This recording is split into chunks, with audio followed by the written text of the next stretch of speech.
പ്രിയ സുഹൃത്തുക്കളെ, അങ്ങനെ വളരെ കാലത്തെ ഉപയോഗത്തിന് ശേഷം ടയറും ട്യൂബും ഒക്കെ ഒന്ന് മാറ്റാമെന്ന് തീരുമാനിച്ചിരിക്കുകയാണ്. കോണ്ടിനെൻ്റലിൻ്റെ എക്സ്ട്രാ ബെൽറ്റ്, അതിനകത്തൊരു എക്സ്ട്രാ ലെയറും കൂടെ ഉണ്ടെന്നാണ് പറയുന്നത്. പഞ്ചർ പ്രൊട്ടക്റ്റാണ്, അത് കിട്ടിയിട്ടുണ്ട്. അത് മാറ്റാനുള്ള പരിപാടി. അതിൻ്റെ രസകരമായ കാര്യം, അതെല്ലാം മെയ്ഡ് ഇൻ ഇന്ത്യയാണ്. പക്ഷേ നമുക്ക് ഇന്ത്യയിൽ അവൈലബിൾ അല്ല. പല രാജ്യങ്ങളൊക്കെ കറങ്ങി വീണ്ടും നമ്മുടെ രാജ്യത്ത് തന്നെ എത്തുന്ന അവസ്ഥയൊക്കെയാണ്. ഇതാണ് ടയറ്. സ്വന്തമായിട്ടൊക്കെ തന്നെ ചെയ്തു. ഇനി കണ്ടറിയണം ഓടിച്ചിട്ട്. ഇതാണ് നമ്മുടെ പൂർവികൻ പഴയ ഉപയോഗിച്ചിരുന്ന ടയറ്. ഇതിനകത്ത് ഉണ്ടായിരുന്ന ജയൻ്റ് എസ്കേപ്പ് 2ൻ്റെ സ്റ്റോക്ക് ടയറാണിത്. ഏതാണ്ട് 15,250 കിലോമീറ്റർ സുഖമായിട്ട് ഓടി. ഇതാദ്യമായിട്ട് ഒരു ചെറിയ ഒരു പഞ്ചർ ഇതിനകത്ത് വന്നു.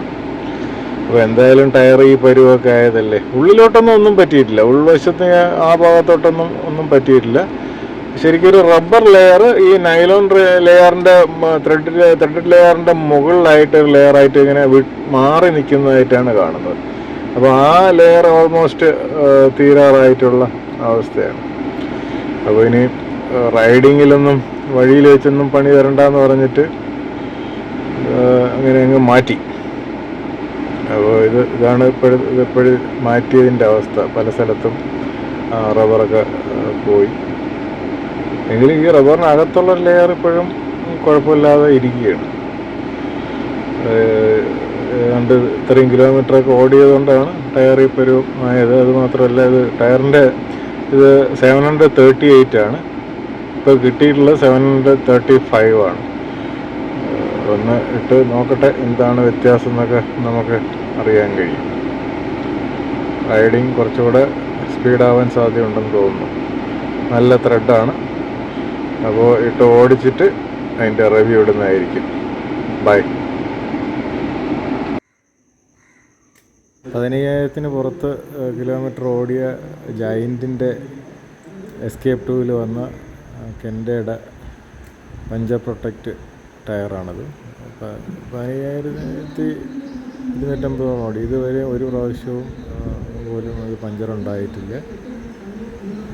സ്റ്റോക്ക് ടയർ ഇപ്പോഴാണ് ആദ്യമായിട്ട് അഴിക്കാൻ പോകുന്നത്. അപ്പോൾ ഇനി കോണ്ടിനെൻ്റലിൻ്റെ ടയറിട്ട് ഓടിച്ചിട്ട് വേണം നമുക്കിനി മുമ്പോട്ടുള്ള കാര്യങ്ങളൊക്കെ അറിയാനായിട്ട്. ടയർ ഇവിടെ ലഭിക്കുന്നില്ല എന്നുള്ളത് ഇന്ത്യയിൽ വലിയൊരു പ്രശ്നമാണ്, ഒന്നാമത്തെ കാര്യം. 2, ടയർ എങ്ങനെ മെയിൻറ്റെയിൻ ചെയ്യണമെന്ന് ആരും പറഞ്ഞു തരാറില്ല. നമ്മളൊരു ടയർ നമ്മുടെ കാറിലൊക്കെ ചെയ്യുന്ന കണക്ക് ഫ്രണ്ട് എടുത്ത് ബാക്കിലോട്ടൊക്കെ ഇടുന്ന കാര്യങ്ങൾ യഥാർത്ഥത്തിൽ ചെയ്യേണ്ടതാണ് ഇടയ്ക്കിടയ്ക്ക്. അപ്പോൾ സ്വാഭാവികമായും നമുക്ക് ടയറിന് കുറച്ചുകൂടെ ലൈഫ് കിട്ടും, ബാക്കിലെ ടയറിന് ഫ്രണ്ടിലോട്ട് ഇട്ടുകൊണ്ട്. ഓക്കെ.